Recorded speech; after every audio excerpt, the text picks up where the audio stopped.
Ja, lep pozdrav vsem, upam, da niste preveč utrujene že. Fajn je videti tako polno dvorano. Ljudi oziroma učiteljev, učiteljic, pedagogov, ki vas očitno filmska vzgoja zanima in v bistvu ste vi tiste, ki lahko najbolj pripomorete, da se bo razširila tudi med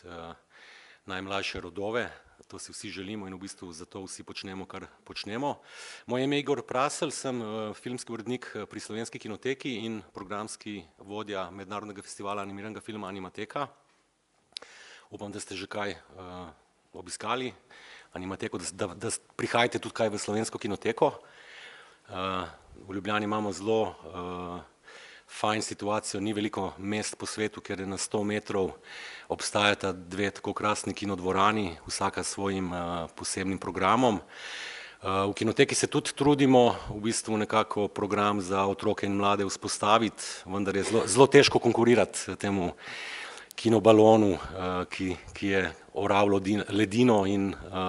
vzpostavil v bistvu standarde. Bi pa rekel, da občasno tudi šolske skupine sprejemamo v Slovensko kinoteko, da imate v katalogu izbirnih vsebin, torej filmov, tudi kinotečne filme, ki se lahko predvajajo samo v naši dvorani, tako da pač upam, da se boste v prihodnosti odločale pripeljati učence, razrede tudi v kinoteko gledati zgodovino svetovnega in slovenskega filma. Moje predavanje je naslovljeno Zgodovina slovenskega animiranega filma. Pa bi vas najprej vprašal, če mi zna kdo od vas povedati, kdaj smo v Sloveniji dobili prvi avtorski animirani film? Težko vprašanje, ne? Prav noben. Mogoče avtorja, katerega se spomnite od najstarejših, recimo tako. Miki Muster, pa ni bil prvi. Jaz sem tudi avtor knjige Filmografija slovenskega animiranega filma 1952 do 2012, torej že iz tega naslova lahko razberemo, da smo dobili prvi avtorski oziroma profesionalni animirani film leta 1952. To niti ni tako zgodaj, za primerjavo so nekateri sosednji narodi, recimo Madžari, Avstrijci, imeli avtorji, ki so delali animirani film že v 20-30 letih. Pri nas obstajajo tudi neki zapiski, da so neki amaterski filmi bili delani že v 30 letih, tudi reklame so se v tistih časih animirane zelo zanimive delale, take drugačne, kot so reklame danes. To so reklame, ki so trajale minuto pa pol, dve in so bile skoraj v celoti dejansko posvečene zgodbi, šele zadnjih 5-10 sekund se je ta proizvod nekako oglaševal. Zakaj je temu tako, je zdaj težko nekako povedati, dejansko ni bilo te tradicije, čeprav moramo pa povedati, da imamo Slovenci zelo bogato tradicijo lutkovnega gledališča in ravno iz lutkovnega gledališča izhaja tudi prvi avtor slovenskega filma in zdaj bom povedal njegovo ime, ki ga boste očitno prvič slišali, ampak je zelo, zelo pomemben. Njegovo ime je Saša Dobrila, rodil se je leta 1921, v svojem kratkem življenju, umrl je pri 69, je dokončal kar izjemen opus 15 kratkih animiranih lutkovnih filmov, ukvarjal se samo z lutkovno animacijo. Vendar je neslavno in zelo žalostna ta njegova zgodba, umrl je kot učitelj na osnovni šoli v Postojni, popolnoma pozabljen, popolnoma neznan in šele zadnje čase poskušamo v bistvu njegovo ime povzdigniti, ga vrniti recimo tam, kamor spada, vendar je to zelo težko. In zakaj? Postavlja se problem v bistvu filmske zgodovine, torej arhiviranja filmov. Pri nas še to zdaleč ni rešen problem. Problem je velik. Filme hrani Slovenski filmski arhiv tukaj v Ljubljani. Filmi tja do leta, dajmo reči, skoraj 2000 so nastajali na 35 mm kopijah, acetatnih, ki pa s časoma zgubljajo tako na barvi, kot tudi če niso pravilno hranjeni na samem fizičnem formatu, no, in zdaj to je dejansko problem, ki se ga zadnjih nekaj let naslavlja na ministrstvo, mislim, za kulturo, mislim, da bo moralo to zelo hitro priti tudi na nivo vlade, kajti država, ki se ne zaveda v bistvu svoje dediščine, ki ne skrbi za to, da bi dediščino rešila, ni vredna svojega obstoja. Dejansko je pri filmu tako, da je treba vložiti kar nekaj denarja v torej najprej digitalizacijo, torej spraviti filme iz analognega filmskega formata v digitalni format in kasneje v bistvu delati še na restauraciji. To pa pomeni rešiti vse praske, barve, vrniti v tisto originalno, osnovno, torej barvno lestvico, ki je bila narejena. To se ponavadi počne še takrat, ko so avtorji živi, zato da, torej oziroma direktorji fotografije, da se spomnijo, da lahko pomagajo. No in pri nas rešujemo zadevo ad hoc. V zadnjih 5 letih, če se ne motim, je bilo restauriranih in digitaliziranih vsega skupaj 10 celovečernih igranih filmov. Seveda je ta forma v ospredju, vendar je tudi to porazno, slabo in porazno boleče. Prvič zato, ker seveda ne morete poznati Saše Dobrila, ker njegovih filmov ne morete videti. Ti filmi, kot pravim, in danes boste imeli izjemno priložnost in bi se zahvalil v imenu Filmske osnovne šole tudi Slovenskemu filmskemu arhivu, ki je dal danes na razpolago, da se bo pač kopija prvega slovenskega animiranega filma 7 na en mah Saše Dobrile tudi prikazala na velikem platnu, tako kot bo treba. Tudi sam bi rad videl zdaj v bistvu vsakič, ko imamo projekcijo, občasno jo imamo, v kakšnem stanju je kopija. Vedno se kakšna praska dodatna najde in tako dalje in tako dalje. Tako da, če ne bo hitro, in drugi problem je pa v tem, ker je večina kinematografov, še enkrat imamo srečo, da je tako Kinodvor kot Kinoteka sta še vedno opremljena z 35 mm projektorjem, 16 mm celo, tako da se lahko kopije izvirno še vedno projicirajo, prikazujejo, vendar bi si vsi želeli, da bi pač te kopije bile na razpolago tudi v digitalnem formatu, da bi se lahko prikazovale tako v vseh kinematografih po državi, predvsem pa tudi, da bi jih lahko gledali tudi v razredu in seveda pač na nosilcu, kakor je DVD oziroma digitalni zapis. Sploh pokazali bodočim rodovom, da smo lahko ponosni, da imamo tradicijo, da imamo zgodovino. Kaj bi rekel? V bistvu Saši Dobrili je treba povedati še par stvari sigurno. To, da se je ukvarjal tudi, bil je pionir stripa in če vemo, da je Miki Muster, o katerem vemo malo več, kajti pred smrtjo se je na srečo je tudi dobil Prešernovo nagrado, nekako se mu je javnost odolžila na pravi način, v bistvu se je to, kar je on naredil, seveda predvsem s svojimi, ne vem, zajčki, z reklamnimi filmi, z Zvitorevcem, Trdanjo in Lakotnikom, s stripom, se je upisal dejansko v krvni zapis naroda, bi lahko celo temu, če malo pretiravam, potenciram, seveda njegove stripe bere že 4. generacija, 3. generacija zaporedoma. Muster v bistvu šele 10 let pred Mustrom je Saša Dobrila že naredil svoj prvi strip in je tudi avtor v bistvu Argonautov in Sada maščevanja, ki sta zgodovinska stripa, ki se ukvarjata z našo zgodovino, torej zgodovino pred Slovenci, torej Argonauti govorijo o Mostiščarjih, vendar tudi stripi njegovi niso išli v albumski obliki in to je še ena stvar, ki jo bo treba rešiti, ki jo bo treba narediti, zato da si bo Dobrila zaslužil v bistvu tisto mesto, ki mu pripada. Dobrila je študiral arhitekturo v Ljubljani,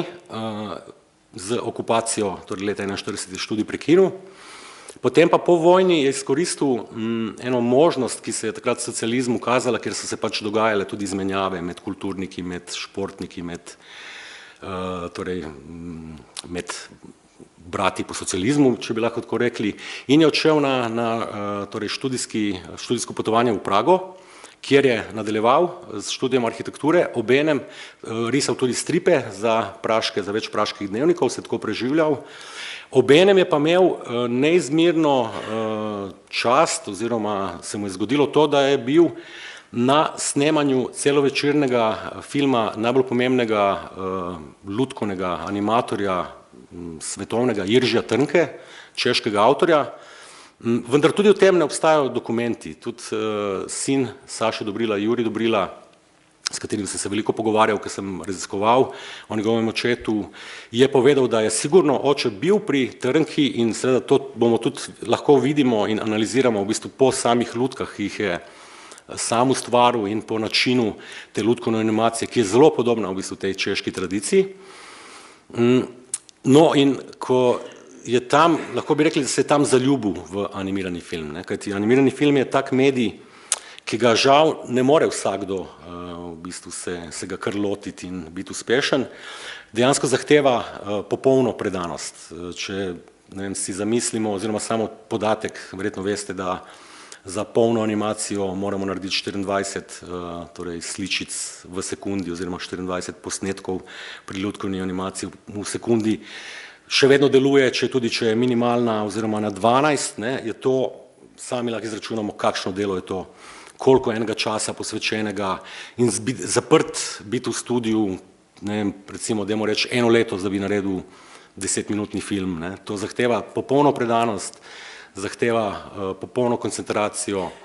V bistvu razlika med animiranim filmom in igranim filmom je to, da ne zahteva recimo nekega dela z ljudmi, z igralci, vendar ravno zaradi tega je animator svojo majhno ekipo, v kateri sta ponovadi direktor fotografije, ki skrbi tudi za luč, ki je zelo pomembna, še posebej tudi pri lutkovni animaciji, še prej seveda scenograf, scenografinja, torej tisti, ki izdeluje bodisi obleko, bodisi scenografijo, obenem oziroma tudi še prej ali pa potem tudi seveda skladatelj glasbe, ki je zelo pomembna v animiranem filmu. Torej, animator je tisti, ki ima popolno kontrolo nad svojim delom in to se zahteva tudi popolno koncentracijo. In Dobrila je imel to priložnost, pri nas ni obstajalo animiranega filma, oziroma je bila situacija taka, in bom jaz kar en citat prebral, da bomo lažje razumeli čas, v katerem je ta film nastal. Da bi bolje razumeli čas, v katerem je nastajal prvi slovenski animirani film, se ozrimo na članek z naslovom Pogovor o prvem slovenskem lutkovnem filmu, ki ga je za revijo Film leta 1952 napisal Bogo Pregl. Tako je zapisal Bogo Pregl. Misel, da bi začeli z domačimi lutkovnimi filmi, ki naj bi izpolnili veliko vrzel, ki zija v naših filmskih programih, saj praktično prav do zadnjega nismo gledali nobenih risank ali lutkovnih filmov za otroke, obeta, pa se nam tudi le majhna izbira za prihodnje, naprimer Disneyjeva Sneguljčica, Bambi in Trije kavalirji. Dočim za ostale risanke in lutkovne filme ni dosti upanja in ta misel je ležala že kaj dolgo v zraku,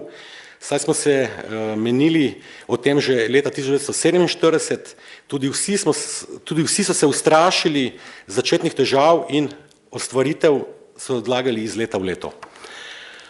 Dobrila se vrne iz Prage in ima v sebi željo, da bo naredil animirani film. Prepriča odgovorne pri edinem podjetju,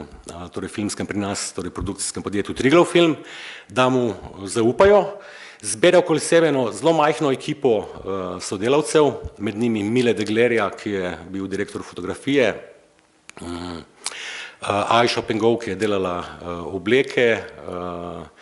in še nekateri drugi, kot bomo lahko videli v špici, dobijo eno tako barako, zelo improvizirano, tam nekje v Trnovem. Rudi Omota, zelo pomemben pionir tudi slovenskega filma, ki se je posvečal zvoku,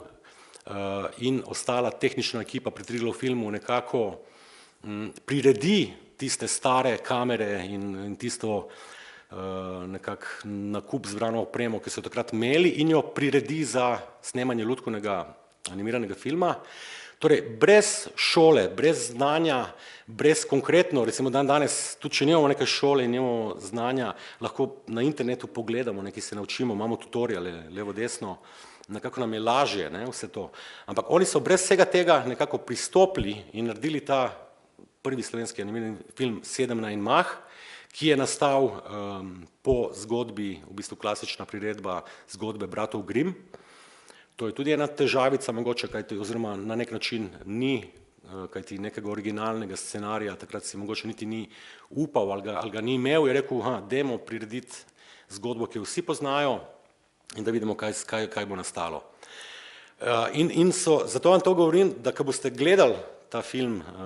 da se zavedate v bistvu pogojev, v katerih je nastajal in kljub temu v bistvu ga lahko še danes gledamo, čeprav, če ga bomo potem malo analizirali, bomo našli napake, sigurno jih bomo našli, v bistvu bomo videli, kje je recimo nekaj naivno, kje je nekaj mogoče slabo, ampak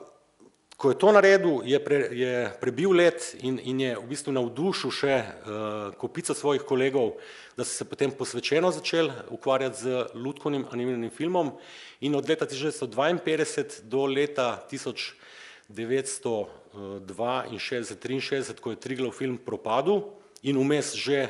oblikoval svoj oddelek za lutkovno animacijo, je nastalo kar veliko lutkovnih animiranih filmov, torej to prvo obdobje zgodovine animiranega filma v Sloveniji, govorimo izključno o lutkovni animaciji. In kot boste lahko videli kasneje ob koncu mojega predavanja, ko bomo gledali tudi sodobne slovenske animirane filme, se ta tradicija na nek način nadaljuje, najverjetneje celo ne toliko zavedno, verjetno nezavedno, ampak pomeni, da imamo nekaj v sebi pri nas, da v bistvu že to oblikovanje te lutke, oblikovanje scenografije za njo, da nam to gre in da smo, kar se tega tiče, zelo, v bistvu konkuriramo tudi svetovni produkciji. In dajmo se najprej zdaj gledati, da ne bom toliko govoril, da se lahko potem naprej pogovarjamo. Bojan, če me slišiš gor v kabini, daj, prosim, zavrti 7 na en mah Saše Dobrila. Hvala.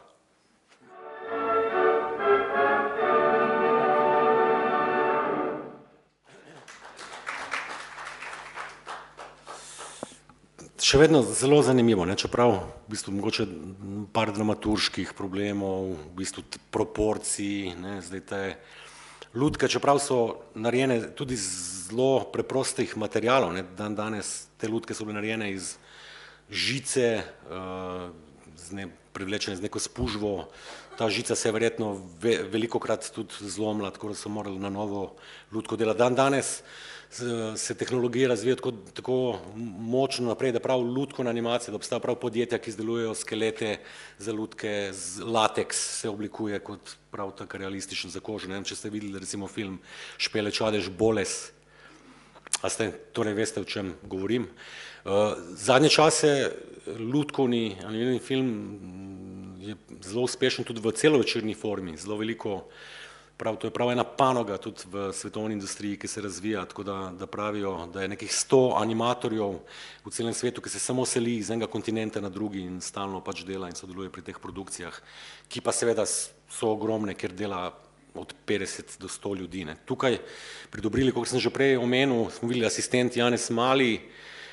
mislim, da je Borut Lesjak glasbo naredil, če se ne motim, zelo majhna ekipa ljudi in kasneje je Dobrila s vsakim filmom, svojim novim filmom še bolj razvil v bistvu svoj slog, svojo v bistvu animacijo, pač to gibanje, ta animacija, že v tem filmu vidimo, da je zelo dobra, da je fluidna, da ima nekaj na tem, da je človek res obvladal to. Med drugim je Dobrila naredil tudi prvi jugoslovanski barvni lutkovni film oziroma barvni lutkovni film Najlepši cvet. Svoj opus je pa zaključil v bistvu z žanrom znanstvene fantastike, s filmi Robot, delal je potem še v Sarajevu in Zagrebu in kot pravim, dejansko bi si zaslužil, da mu povrnemo mesto v zgodovini slovenskega filma, ne samo animiranega filma, ampak bomo morali za to še kaj narediti vsi skupaj. Je pa res, treba povedati, da je zelo kmalu v bistvu pri Triglav filmu zaposlijo tudi dramaturga Janeza Menarta, ki je potem bdel in skrbel tudi v bistvu na nek samocenzurni način, v bistvu zato, da se ne bi prikradlo kaj zelo problematičnega. Je pa en Dobrilin film z naslovom Bongo, ki pa je v bistvu, gre za ideološko kritiko, torej kapitalizma in komunizma, kjer pošljajo v bistvu Bongo je nek v Afriki deček, ki joče, spet deček poglavarja oziroma otrok mali in ga pošljajo potem, kako bi zdaj rešili to zadevo, on joče, ga pošljajo v Ameriko, prinese hladilnik. Se dogaja pač dejansko direktno je poskušal malo na politiko aludirati, vendar se je tudi to potem pokazalo, da je to mogoče brez veze in da dejansko se je treba osredotočiti na zgodbe za otroke. In kar jim je zelo uspelo, v bistvu so bili to tudi filmi, ki so uspešno potovali po festivalih, seveda to so bili cajti, ker ni kakor danes, ker imamo praktično skoraj filmski festival v vsakem mestu, to je bilo malo festivalov, ampak vseeno so avtorji s tem, ko so šli njihovi filmi ven, tudi sami potovali, potem dobili to neko zadoščenje za svoje delo. Takrat so bili avtorji tudi v službi, oziroma so ti režiserji in vsi ostali delali za Triglav film, bili na rednih plačah. Kaj takega si danes ne moremo zamisliti, v bistvu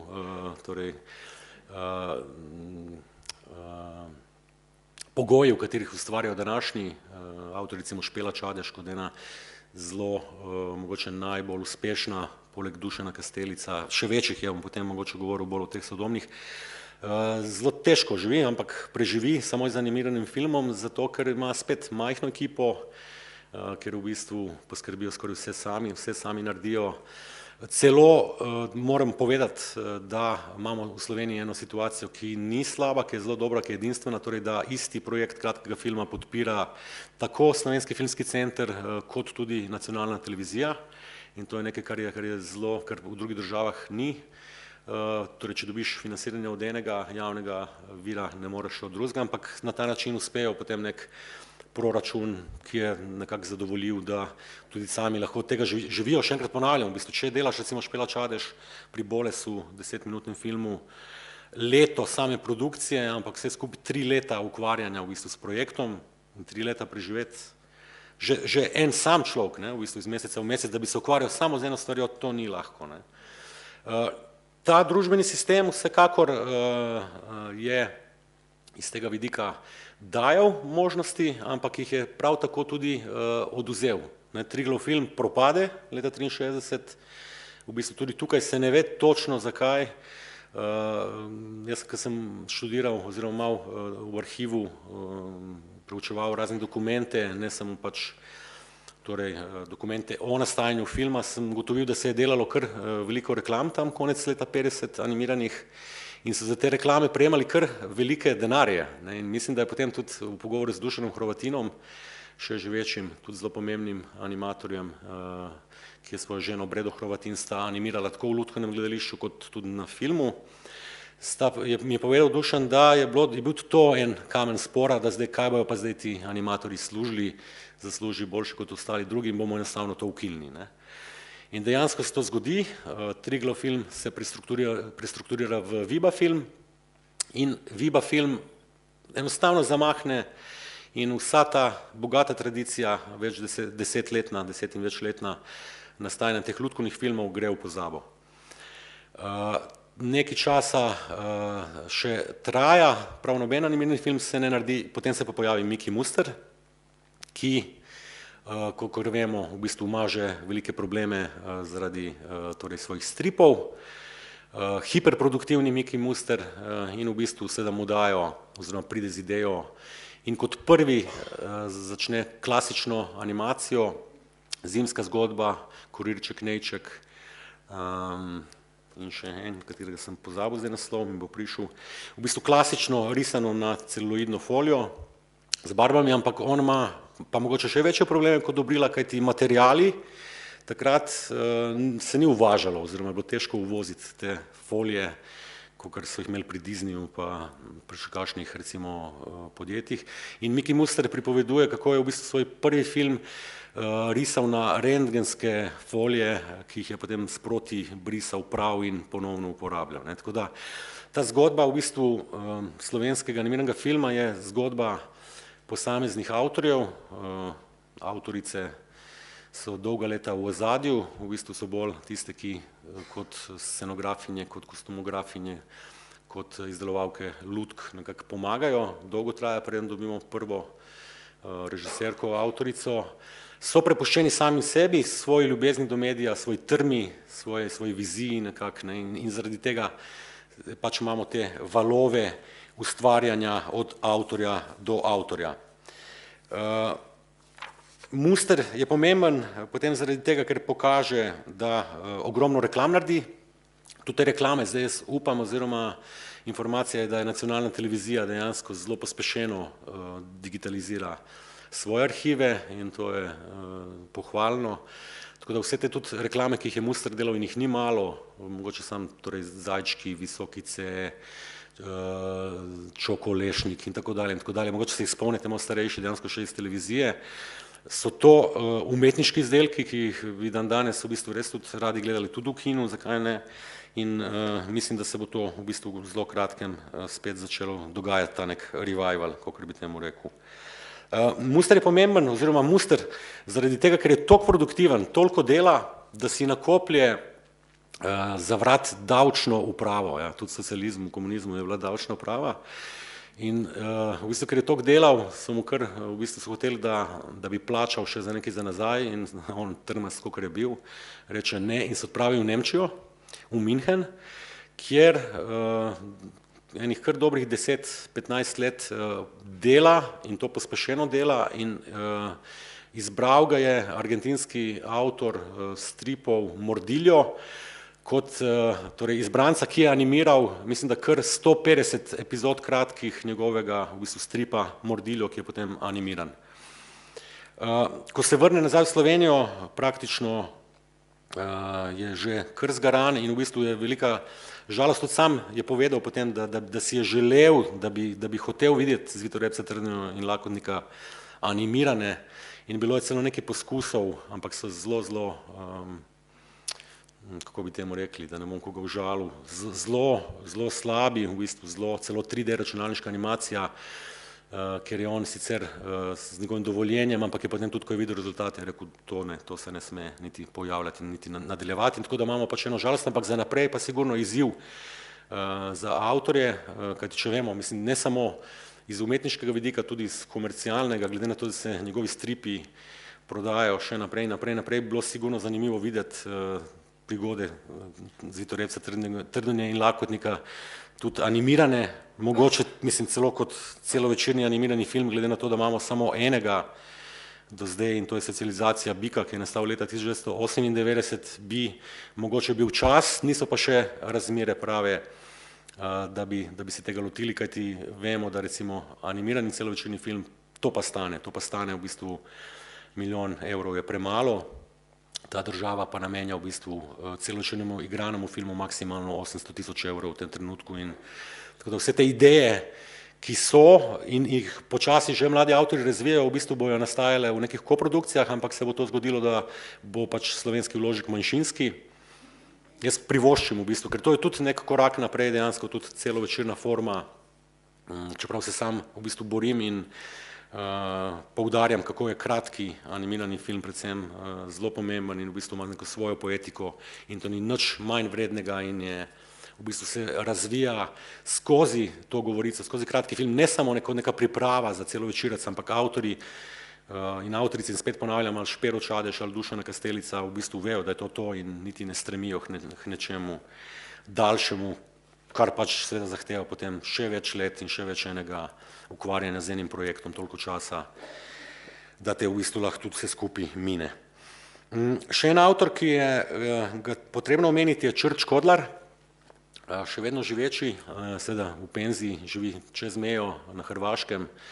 ima malo farmo konjev in uživa v bistvu tam svoje penzije, pa še vedno zelo kreativen in aktiven. Črt Škodlar je tudi lutkar, v bistvu izhaja iz lutkovnega gledališča, prevzel je v zadnjem obdobju Triglav filma tudi ta oddelek za lutkovno animacijo, nekako kot producent deloval. Potem pa je dolga leta na televiziji delal špice televizijske na trik mizi, v bistvu vse ti napisi, ki so se pojavljali tam 50-60 leta, so bili vsi animirani. Na ta isti mizi, kakor je on delal te trike, je nastala tudi Socializacija bika, celovečerni animirani film in na ta isti mizi, ki jo je nacionalka hotela zavreči na smetišče, vendar so na srečo, preden so to naredili, poklicali Milana Eriča, ki je poklical Špelo Čadež in je Špela Čadež prevzela to mizo, priredila za svoje potrebe in zdaj ustvarja na ta isti mizi iz nacionalke v novi tehniki multiplan kamere z kolažem. In če se vrnem na Črta Škodlarja, v bistvu omenil sem tehniko kolaža, je on prvi slovenski avtor, ki je delal tudi eksperimentalne animirane filme, ravno v tehniki kolaža je ustvaril dva sintetični Humor in Jutro, jezero in Večer v Anesiju. Ta dva filma sta zelo pomembna, kajti ustvaril je tudi sam sintetični zvok za ta dva filma in sta bila prikazana v tistih časih, govorimo o 60 letih, na najbolj pomembnih festivalih, tako da imamo tudi to, da lahko rečemo, da poznamo oziroma imamo tudi tradicijo eksperimentalnega animiranega filma. 5 minut si mi sem še pokazala, da imam, res, to je pa groza. In če gremo v bistvu naprej, zdaj v bistvu res predlagam oziroma vam svetujem, da vsaj za knjižnico, mogoče če imate možnost, naročite to knjigo, kajti v njej res nekako podatki in tudi boste videli, da tudi sam nisem verjel oziroma vedno grem nazaj pogledat, koliko filmov sem naštel od leta 1952 do 2012, 366 animacij, s tem, da je od 2012 do danes jih nastalo sigurno še 40-50, tako da smo že nad 400, tako da dejansko imamo trice, seveda so med temi filmi tudi veliko serij, recimo vemo oziroma poznamo, se spomnite še serije Medved Bojan, ki jo je Dušan Povh zasnoval in animiral hrvaški avtor Branko Ranitović za televizijo, prva uspešna serija, tudi o tem je treba kaj povedati, v bistvu za njo je uspešno serijo realiziral tudi Grega Masnak, Bizgece, sedaj Grega Masnak nadaljuje s Princem Kikidojem zelo uspešno, Kolje Saksida, katerega bomo tudi gledali v programu sodobnih animacij za mojim predavanjem, ustvarja Kojo, lutkovno animirano serijo, vendar v pogojih, ki niso pravi, dela od epizode do epizode, namesto da bi dobil financirano serijo, ki je danes najmanj 13 epizod, še rajš pa 26 oziroma 52, to je nekaj spet, kar je paradoks te države, torej imamo talente, imajo dobre ideje, ampak nekako se ne najde financer oziroma tisti, ki bi moral prepoznati, tega ne prepozna. In potem v bistvu res nekako skačem naprej in se ustavim pri imenu Konrad Steinbacher. A je kdo slišal za Konrada Steinbacherja? Konija Steinbacherja. On je vaš kolega? Ste? A res? Kako to? Aha, osebno. Konrad Steinbacher je Štajerec, ki se je preselil v Izolo, tam prevzel profesuro na osnovni šoli Vojka Šmuc in zelo kmalu zagnal tudi filmski krožek, bil je en izmed prvih, ki je se ukvarjal z animacijo kot filmskim krožkom in zelo uspešno to delal, v bistvu zelo velik zanimivih del. Je pa tudi sam najprej kot filmski amater nastopil v dvojici z Janezom Marinškom, naredil ene par zelo uspešnih amaterskih filmov, ki so dobili tudi nagrade na jugoslovanskih festivalih amaterskega filma in dobil priložnost v bistvu za ustvarjanje svojih profesionalnih filmov. In predvsem en njegov ali pa dva študent, pa Močvirje, sta zelo zanimiva, predvsem Močvirje, v katerem uporablja blato, vodo, jajce, take v bistvu materijale iz vsakdanjega življenja in pokaže, da dejansko se animira lahko iz kateregakoli materijala. In potem skočim od Konrada Steinbacherja k Zvonetu Čohu, ki ga seveda poznate kot ilustratorja, torej Zvonko Čoh in njegove ilustracije za Ciciban, Cicidol, za mladinsko knjigo so še danes zelo aktiven in v bistvu je Zvonko Čoh s filmom Poskušaj migati dvakrat, ki ga je naredil leta 1982, trdim jaz, da gre za prvi sodobni avtorski animirani film. V bistvu narejene v tehniki risanja s svinčnikom na papir, tako kot je kasneje bila narejena socializacija bika. In je Zvonko pač pokazal dejansko, da obvlada, da ima smisel za gibanje, za dinamiko, za v bistvu metamorfozo. Metamorfoza je nekaj, kar je edinstvenega v animiranem filmu, da se ena stvar pretopi v drugo skozi animacijo. In seveda s tem filmom je prepričal najverjetneje tudi Milana Eriča, profesorja, da se lotila v bistvu socializacije bika, ampak zopet paradoksalno. Projekt, ki se ga nikjer na svetu na tak način ne dela. 10 let sta delala ta svoj film sama, narisala, mislim, da koliko je 35 000 risb, hranimo originale v Slovenski kinoteki v arhivu. In se je naredila ta celovečerec, a ga kdo od vas videl, Socializacijo bika? Ste? No, tudi vidim, da ne vsi, spet, zato ker ni na voljo, oziroma imamo nek DVD, ki je na razpolago na Slovenskem filmskem centru, ampak ne dobre kvalitete, tako da je to še en film, ki bi ga morali gledati, odpira pa neke tematike, ekologije, genetike, v bistvu seveda gre za neko izmišljeno zgodbo, fiktivno, ampak odpira v bistvu neko tudi recimo konkurenčnost na trgu, potem pa celo neki medčloveški odnosi, ne. Ta film ima v bistvu tudi nekaj problemov, ravno zaradi tega, ker je predolgo nastajal in se ta neka dramaturška linija nekako zgubila, oziroma se lahko sprašujemo, kam je zgodba zbežala. Leta 1998 je nastala Socializacija bika in do danes v bistvu nič in tudi vprašanje,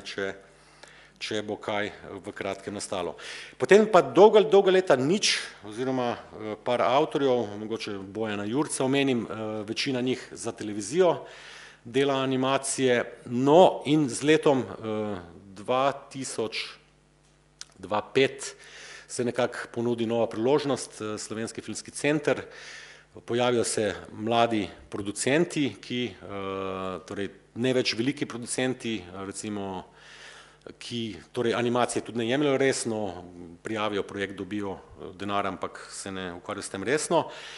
Avtorice sami začnejo tudi prvi odhajati v tujino na izobraževanje, pri nas še vedno nimamo šole za animirani film, čeprav obstajata dve, in to je Univerza v Novi Gorici, kjer se na študiju, torej kjer je modul animirani film ob fotografiji, novih medijih in videu, predava Kolja Saksida in Timon Leder animacijo, no in to je mogoče najbolj profiliran študij.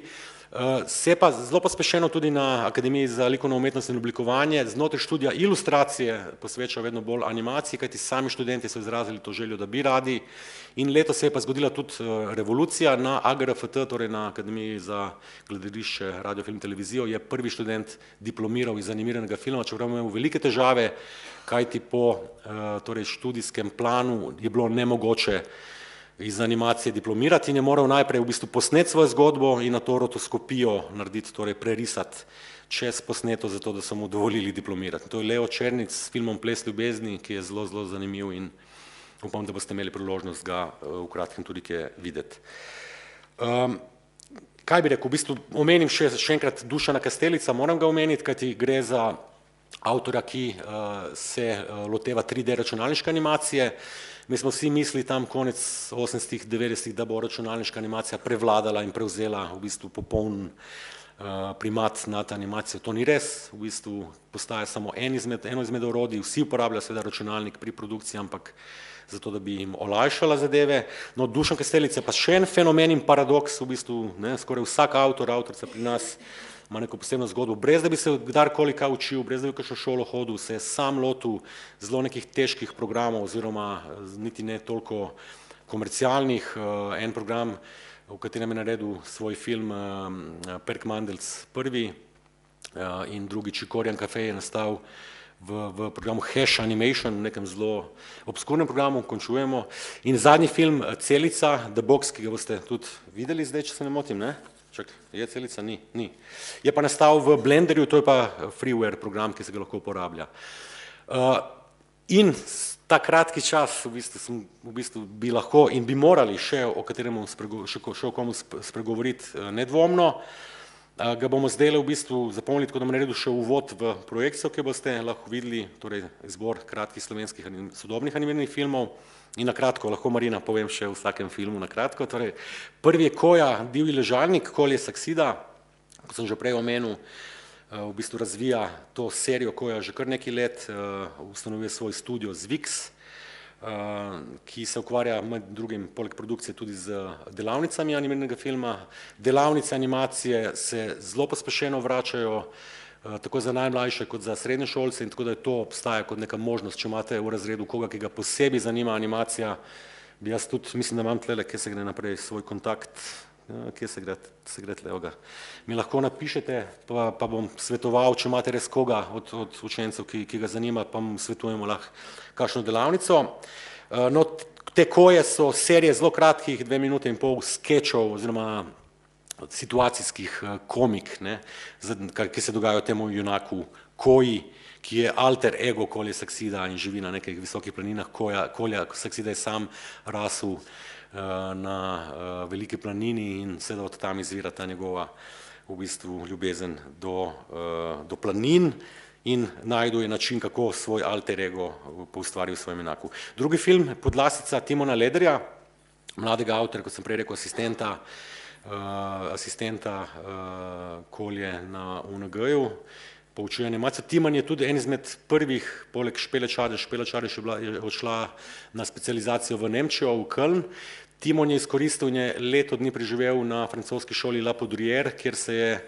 iz Akademije za likovno umetnost oblikovanje specializiral za animacijo in specializiral za 2D računalniško animacijo in dokončal svoj prvi avtorski film Podlasica. Zelo zanimiv film, potoval je na Madagaskar, kjer je poskušal odkriti v bistvu te baobabe in zgodbo o njih. Je pa v bistvu postavljen nekako vedno v prvi plan živali, to je tudi ena izmed zadev pri animiranem filmu, ki se kar ponavlja, da so pač živali nastopajo s človeškimi lastnosti, zato da bi prikazal neko zgodbo, ki ima tudi neko poanto, ki jo vam zdaj ne bom razkril. Potem je tukaj Nejc Saje z filmom Martin Krpan. Tle gre za poseben projekt. Ta Martin Krpan so ga najprej razvijali za gledališko igro, ki je režiral Janez Burger in je animacija služila samo kot dopolnilo gledališki igri. Potem, ko so pa videli, da so že kar ogromno dela vložili, so se odločili, da bodo pri Strup produkciji dokončali. Animacija traja 24 minut, kar je nekako televizijski TV special oziroma televizijski format in je, mislim, če ga niste še videli, boste videli zelo moderno pripoveduje zgodbo o junaku, ki naj bi ga poznali vsi iz beril čitank, tudi neki novi generaciji. Predzadnji film, Slovo, Leona Vidmarja, še enega mladega avtorja, ki se specializira za lutkovno animacijo. Leon Vidmar je naredil 3, 4, 5 filmov, amaterskih, bi lahko temu rekli polamaterskih, potem je pa bil asistent pri filmu Bolest Špele Čadež in takrat je rekel, zdaj šele vem, kaj to je animacija. In je naredil svoj prvenec, avtorski Slovo, ki je nekako posvetilo svojemu dedku. In zadnji film Špele Čadež, Nočna ptica, ki je pa poseben film in v bistvu Špela posebna avtorica, ravno zaradi tega, ker poskuša neke osebne zgodbe jih pretvoriti v neko generalno zgodbo, v tem primeru je to zgodba o alkoholizmu in v bistvu tudi, kar je večkrat tudi sama javno izjavila, je njen oče alkoholik bil in se je spopadala sama s tem problemom in je imela to globoko v sebi in je nekako spet terapevtsko, bi lahko rekli, dala to ven skozi ta animirani film. Narejen je v tehniki kolaža na multiplan kameri, ki je ena zelo posebna tehnika in tudi ona sama v bistvu s pomočjo animatorjev Mateja Lavrenčiča in Zarje Menard je v bistvu dokončala ta film. Se je pa Špela tudi to odločila in to zavestno, veliko nas je govorilo, ja, imela boš probleme ne delati film v slovenskem jeziku, ker boš težje bila izbrana na tuje festivale. Ravno nasprotno, v bistvu sama je vedela, hoče imeti slovenski jezik, meni je to je moj materni jezik, dobro zveni in bojo ljudje se že potrudili in brali podnapise in dejansko se je to zgodilo in je s filmom Nočna ptica, mislim, da prejela več kot 50 mednarodnih nagrad. Tako da Špelin film Dušana Kastelica Celica sta v zadnjih letih najbolj uspešna slovenska filma, ne animirana filma, filma v smislu mednarodne prepoznavnosti.